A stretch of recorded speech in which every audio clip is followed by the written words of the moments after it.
Hey, I'm Liz Loza, and this is Facts versus Feelings, your amuse-bouche to your fantasy focus main course. We are bringing more fantasy, more facts, more feelings, and of course, more fun. And now that I have your attention, today's feeling is spooky.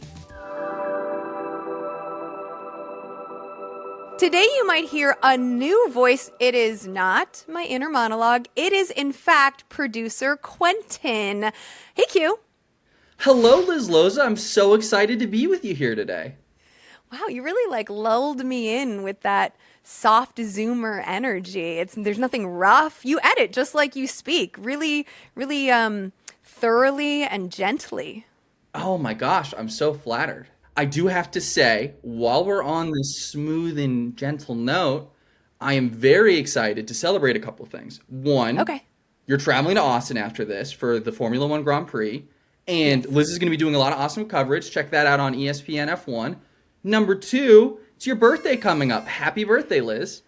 Thank you so much. Maybe as a birthday present, if we're sticking with the smooth theme, Williams and Carlos, the original smooth operator, will find his way on the podium this weekend in Austin. Oh, I would love another smooth operation if we can get it. I would also love it if people like and subscribe to this video, and if they are so inclined to also and additionally leave a voicemail for us at our voicemail line. The number to call is 914-348-1893. Again, 914-348-1893. And we check that voicemail. Well, I should say the Q actually checks that voicemail box on Monday. Q, do you actually know what a voicemail is? Have you ever received a voicemail other than the ones that producer Presley tells you to check on Mondays? Yeah, I received some voicemails from my grandma on my birthday, so we dabble in the voicemail space. I won't be getting a voicemail from my grandma on my birthday because she's dead. Want to hit the disclaimer? Fantasy football is a game of inches, luck, and irrational confidence. Proceed with caution, trust your gut, and remember, side effects of listening to this podcast may include spontaneous victory dances, mild trash talking, and a belief that your sleeper pick is better than everyone else's. Take the facts of fantasy football seriously, but consult your feelings before making any lineup changes. You can't kill the boogeyman. All right, Liz, so the theme today is spooky. So on that note, let's start with someone who is perhaps scarily underappreciated in the fantasy space, Dak Prescott. Well done, Q. I love it. Yes, Dak Prescott has been playing like a man possessed. He currently ranks among quarterbacks second in passing yards and second in passing touchdowns. He has gone over 22 fantasy points in 4 of his last 5 games, while averaging more than 27 fantasy points over his last 3 outings. Obviously, this Dallas Cowboys defense is helping Dak chase points offensively, maybe keeping his arm a little bit sore given his age, but we love it, and we love it even more in week 7 because Dak is expected to get his number 1 wide receiver CeeDee Lamb back. And speaking of CeeDee Lamb, what is something he does excellently? It is yards after the catch. He knows how to pile them up. Coincidentally, the matchup this week is against the Washington Commanders, and the Commanders are allowing the 3rd most yards after the catch per reception. Obviously, that is great for Lamb and by extension, Dak Prescott. Also, Washington has allowed the 6th most fantasy points to opposing quarterbacks. This game has a spread of 1.5 points and an over-under of 55.5 points. That means that there could be a fantasy points bonanza between these division rivals, giving Dak Prescott top 5 positional fantasy appeal in week 7. All right, you want to move on to the next one now? Yeah. Here's a guy that I think is seeing ghosts about potentially being back to an RB2 role again, Chuba Hubbard. Excellent work. Excellent work. I agree with you. There is no doubting that Chuba Hubbard's absence brought Rico Dowdle's fantasy stock back from the dead. And there seems to be no putting that genie back in the bottle. Not after what Dowdle accomplished, ripping off 473 total yards over his last pair of outings. Y'all, cue the killers, because I think that Hubbard investors are going to need a bright side. Here it is. It's all I've got. Dowdle averaged 30 touches per game over his last 2. That means that in an equitable timeshare, Hubbard might see 15 touches. And if you believe that, I have a spell candle I'd like to sell you on Etsy. Truthfully, though, I do expect Dowdle to come back down to earth a little bit, partially because of this matchup at the Jets. Now, the Jets' run defense is certainly a liability, but it is not as porous as either the Dolphins or the Cowboys. We also have to imagine, though, that Dowdle's volume is going to shrink a little bit. But if I am thinking that the Jets' matchup is tougher, I am also believing that David Canales is going to want to use his more productive back on a more frequent basis. That means that Dowdle should continue to lead this RBBC by a good margin, offering him RB2 fantasy appeal in week 7, while Hubbard is lowered to a hope for the best flex this weekend. Well, Liz, I got to tell you, I'm pretty excited about that spell candle hitting market. So let me know if it comes out. I'm also excited to hear what you have to say next, because I have a lot of stock in this player. Are you having premonition about Harold Fannin? I am seeing the future, and the future is now. With fellow rookie Dylan Gabriel at the helm, Fannin has posted double-digit fantasy points in 2 straight games. Interestingly, the Browns lead the NFL in tight end targets, catches, and yards, and Fannin himself leads Cleveland's offense in catches and receiving yards, and also happens to be tied for the team lead in red zone looks. Now, obviously, David Njoku's early exit in week 6 boosted Fannin's opportunities and subsequent volume, but Fannin played well. His rapport and chemistry with Gabriel is undeniable. He converted 7 of a season-high 10 looks for a team-high 81 receiving yards. Now, interestingly, over half of Fannin's snaps have come when he's lined up as either a running back or a wide receiver. That means that he is being used versatilely all over the field, and that he appears to be a priority for this offense. So I like his shot of continuing to produce even if Njoku suits up. Because of this matchup against the Dolphins, Miami has allowed the 6th most fantasy points to opposing tight ends. Currently, Fannin is my tight end 9, assuming David Njoku plays. But if Njoku, who is a bit banged up, sits, then I would consider moving Fannin up into like tight end 6 or 7 territory for week 7. Liz, I think you might have sold me. I'm probably going to start Fannin this week. And dare I say, are you in fact the tight end whisperer? I am certainly the tight end whisperer, and I appear to have sold you on both a spell candle and a rookie tight end. So you did. Winning. You did.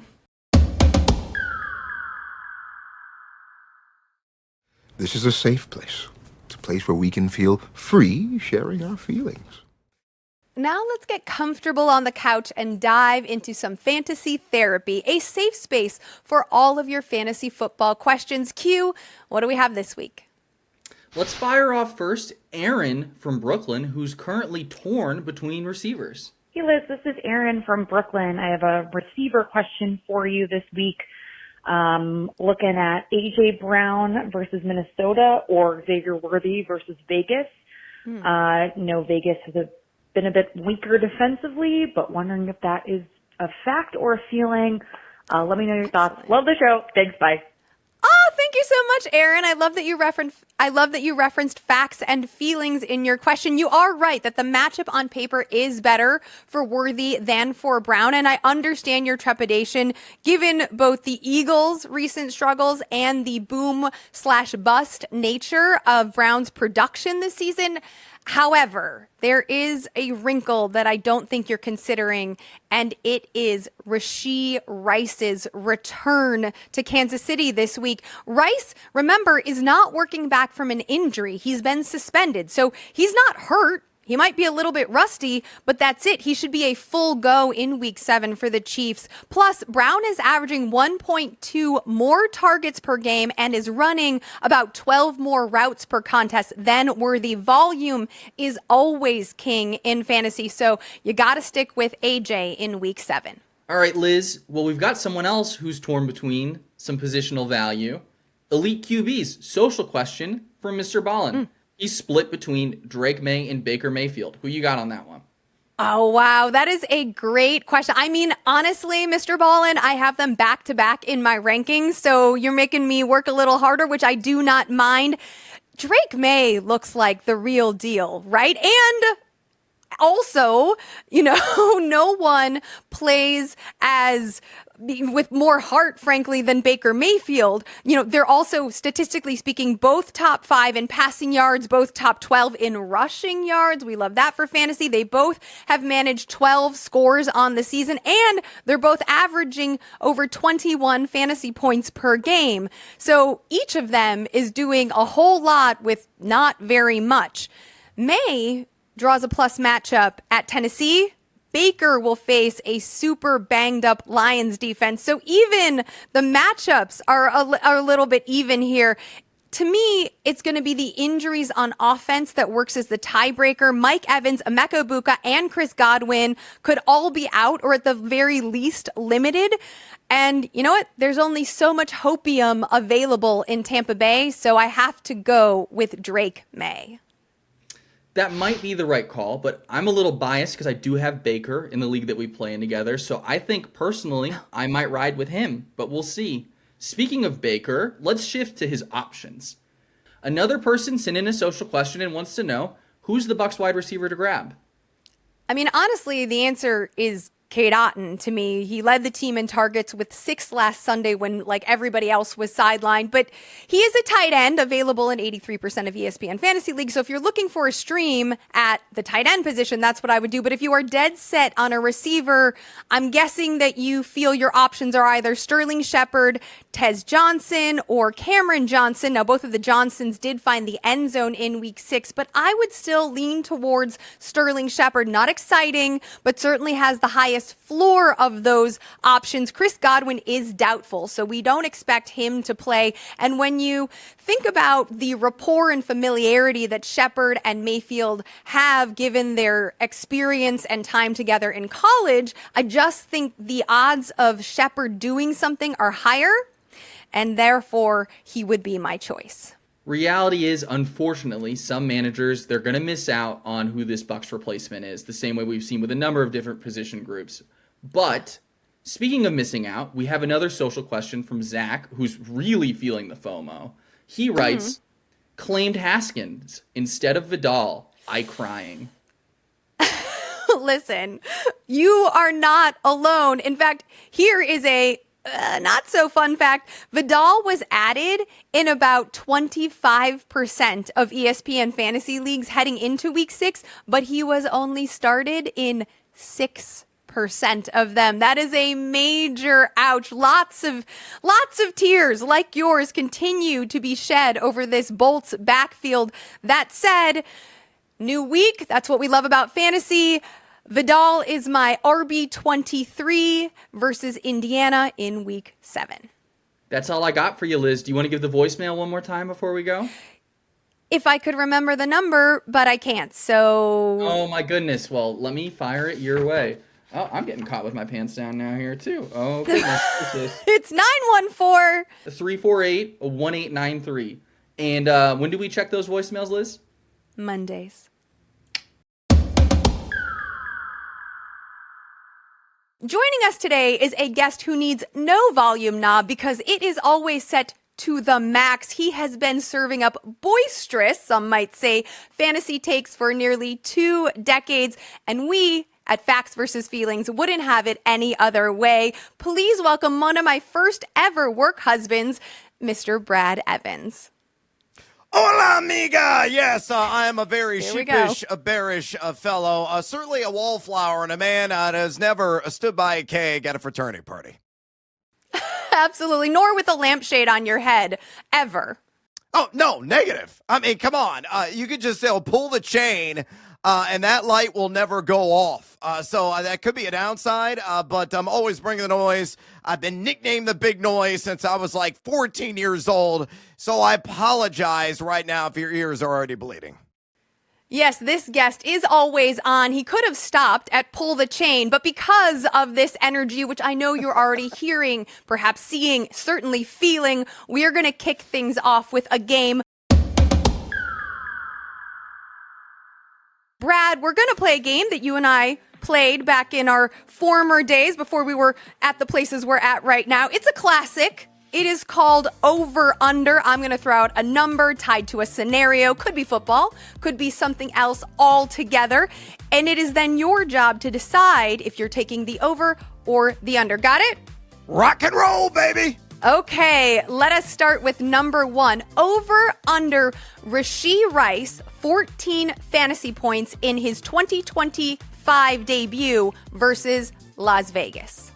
Viva Las Vegas. Absolutely bankrupt when it comes to defending the pass. They enter the weekend number 28 in pass EPA defense. They're not stopping a soul. And it sounds like Rashee Rice is going to be full bore, according to reports from Jeremy Fowler there at ESPN. So I'm buying some time, doing the calculation in my head. Yeah, give me the over. I think he finds the end zone, catches around 5-6 passes, and exceeds at least 65 yards in his 2025 debut. Interesting, because I knew you were going to mention the touchdown. My, if you will, fantasy forecast was 5 catches for 75 yards, which would bring him to 12.5 fantasy points. I'm not quite sure about the end zone, given the fact that the Chiefs are 12.5 point favorites. So I was going to take the under, but I understand that you're taking the over because you do think Rice will score that touchdown. Number 2, over under Cam Scataboom, as we like to call him here on the podcast, with 50 yards after contact at Denver. Oh, all right. This one's kind of a tough one. The Broncos don't really have any defensive cracks in the dam, if you will. They enter the weekend number 12 in rush EPA defense. Outstanding defensively on the back end. However, it is the Halloween season, and it's Cam Scataboom. I think he's going to put a fright in the opposition there. So, yeah, I'll take the over. The guy is an absolute steam engine going downhill. Really tough to contain, and he's kind of like a real-life juggernaut, the Marvel character. Runs through brick walls, takes a licking, and keeps on ticking. So, yeah, I'll tell the over again. I am with you. I'm taking the over. Fun fact, Jonathan Taylor is the only running back to have recorded 50 or more rushing yards after contact against the Broncos yet this season. The next most was 37 yards after contact via Breece Hall last week in London. So we know it is possible to do, and I agree, if anyone can, Cam certainly can. Number 3, over under. If you played Squid Games, over under 2 friends who would betray you. Way over. I got some nefarious friends that are always up to no good. So I guarantee they are sharpening knives right now, and they are willing to plunge it into my back. So that is a windmill slam dunk, old school Dominique Wilkins style on the over. I personally am going to take the under on friends, but the over on exes. We'll move along quickly. Number 4, over under Matthew Golden finding the end zone, 1 touchdown at Arizona. Oh, goodness. I'll take the under. Again, he's not really being targeted except on explosive pass plays. I love me some Golden. I have multiple shares of him in myriad fantasy leagues. I'm praying he crosses the chalk, but I got to be a realist. I think the under is the play here. I agree with you, under as well. Golden does lead the Packers in terms of fantasy points given up via the slot, and Arizona has allowed both the most catches and receiving yards to the slot, but only 3 touchdowns to that area of the field. So while I do think Golden presents flex appeal in Week 7, I'm not so sure about the spike. Number 5, over under Cam Ward having 3 offensive coordinators by his 2nd season in the league. I think that's an over. I mean, Tennessee is just broken, man. Thank God Nash Vegas has got a lot of watering holes to satisfy and quell the nerves for a lot of individuals who can just escape, because that is a horrendous football product. And who the heck knows who they're going to bring in? Are they really going to hire Matt Nagy? Are they really going to hire Arthur Smith? Come on, Titans. You could do better. I would just back up the truck of the college game and say, hey, Kurt Signetti, why don't you leave Bloomington, Indiana, come to the National Football League, and we'll pay you $1 gazillion. That is a hot take, and I will not dispute it. Last one, over under seeing at least 1 ghost in your entire lifetime? Oh, man, definitely an over. I have not hit that over yet, but I believe that there is a Casper the Friendly version, hopefully around the corner, and I will crack open an ice-cold beer and share some stories with that deceased individual. So, yes, I believe in ghosts. Yes, I'm going to see one. Give me the over. I think it would be an incredible experience. This is not a paranormal podcast, but we are certainly embracing all kinds of opportunities and journeys, and I appreciate that openness that you are also bringing to the show. Brad, thank you so much for playing Over Under. All right, next, because I know who you are. We worked together for many years back at Yahoo. I had enjoyed that time with you for the most part tremendously. Except for a few occasions when maybe you would, as the kids used to say, I don't know if they do anymore, get on one. And so this next segment is inspired by some of those moments I got to witness in person. It is called Soapbox. This show is very much about facts as well as feelings. So I'm going to give you exactly 2 minutes to get on your personal soapbox and let it all out. This is your chance to stump for the fantasy football take that you are most passionate about. I know you gotta cull your options because I guarantee there isn't just one. I'm going to start the timer, and when the buzzer hits, you're done. For real. You got to zip it. Got it? Yeah, let's rock. All right, producer, start the buzzer. All right, my hottest take so far this season has been the Dak attack finishing as a quarterback one for the season. I was only trailing Matthew Stafford in that category in overall fantasy points and also in fantasy points per game. But the Dallas defense is rubbish, and they're going to continue to be absolutely woeful, dead last right now in all the EPA categories imaginable, which means a lot of high volume opportunities for the Dak attack, who is on pace for over 4,500 passing yards, 36 passing touchdowns. He does have the hardest remaining fantasy strength of schedule, but he's going to get CeeDee Lamb back soon, and he's taking care of business with George Pickens. So Dak Prescott making me all kinds of dollars, hopefully, in fantasy football this season. Though everybody else is hurt on my team, at least I got one thing right. 1 out of 10, that's still batting 100. That's pretty miserable, lousy, but I'll take it. And you finished before the timer ran out. I am so impressed, Brad. Since we have not been working together, you have really tightened up your game. Look, I had a television show that I created and was EP on and starred on for 2.5 seasons called Live and Line. I do radio every single night. I hit my cues. I hit my deadline. So, yeah, I'm just programmed at this juncture in my life. You hit all your marks, but your takes still suck most of the time. Is that what I'm gathering? Correct. Okay. Chase Brown. True story. Okay. I mean, we could not, none of us understood the Jake Browning effect to a degree that it did occur. So I think that that's a fair take. And I also like that you mentioned Dak. We actually opened the show talking about him.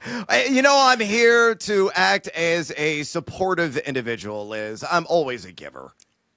We are just going to pause a second and regroup because I will say that you have always been very supportive of me and my career, and I adore you. All right. It is week 7, so I am going to ask you to start with, who is your favorite start for week 7? Yeah, I'm going to go a little bit deeper in the bag here because we're not going to do the obvious, like Quinshawn Junkins, who, in my opinion, is a must-start material going against the fighting flippers who are not really stopping a soul right now on the ground. But I think Hollywood is going to steal the limelight, maybe a little bit from Rashee Rice in his return. I love the matchup, as I already mentioned. Viva Las Vegas, absolutely the dregs of the keg right now defensively. Number 28 in pass EPA defense. More importantly, Hollywood Brown splits time between the slot and outside. And when he is lined up outside, he's going to see a lot of Caillou Blue Kelly, who is a DB that's allowed the most yards the most yards, people, of any defensive back in the NFL so far this season. So I think Hollywood Brown, coming off the high of that multi-TD performance last week, will continue to shine. So could be a blockbuster performance. See what I did there? Hollywood Brown, I think, is a firm WR3 and could crack the top 20 yet again in back-to-back weeks. It is spicy, and I am not surprised. Now, for the negative, but we're going to try to pose it in a positive way. Who is your most confident sit heading into week 7?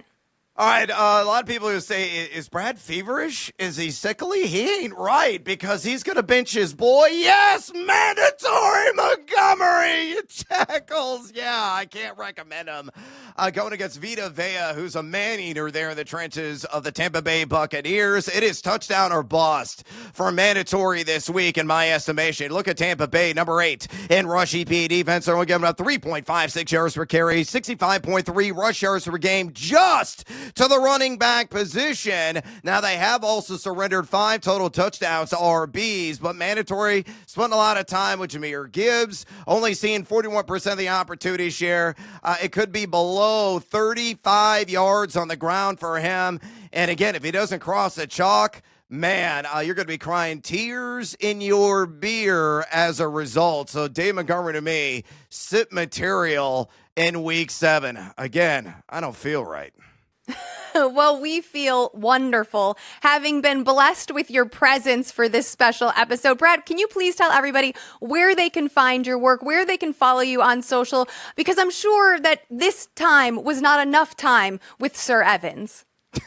We'll start with social media. You can catch me on X, where I'm always giving it to you there, at Noisy Huevos with an H. Go to my website. It's absolutely free, thegamingjuice.com. All of my fantasy rankings live there. All of my fantasy Flames pieces are there. My bracketology for college basketball going to be starting up right around the corner. I can't wait for that season. And I also have a radio show nationally called BetMGM Tonight, available on iHeart, Odyssey stations across the USA, and you could see this highly punchable face in live and living color. If you got to get more of me in video form, of a video version of that radio show on my website there at thegamingjuice.com. And I'm going to be dancing on the street corner, trying to make an additional money here in a minute. So please bring your change and dropping them into my metal cup. In this economy, you cannot be blamed. Thank you so much for joining us, Brad Evans. I adore you. I appreciate you. And I hope all of your takes prove true in week 7. Muchas gracias, mi amiga. Dave Montgomery, I'm sorry. All right. Lo siento. Last call. Today we learned that I might have a side hustle as an Etsy witch, that when it comes to fantasy, you should not block out the noise, and that we've all been haunted by something at some point. Eventually, though, we make a choice and we live with it. Hopefully we learn from it too. Big thanks to Brad Evans for calling in and playing along, and to producer Quentin for keeping me honest. And remember, you can check out my Week 7 edition of the Facts versus Feelings column, which is currently live on the .com. You can also leave us a voicemail. Hit us up at 914-348-1893.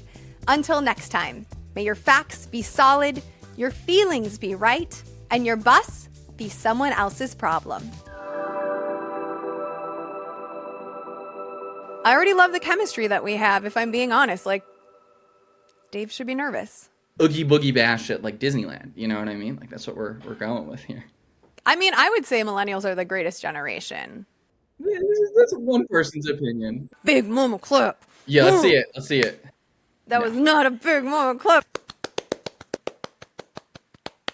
You want to do another clap just for the culture? Sure. For the culture. Oh my God. Dead. 3, 2, 1.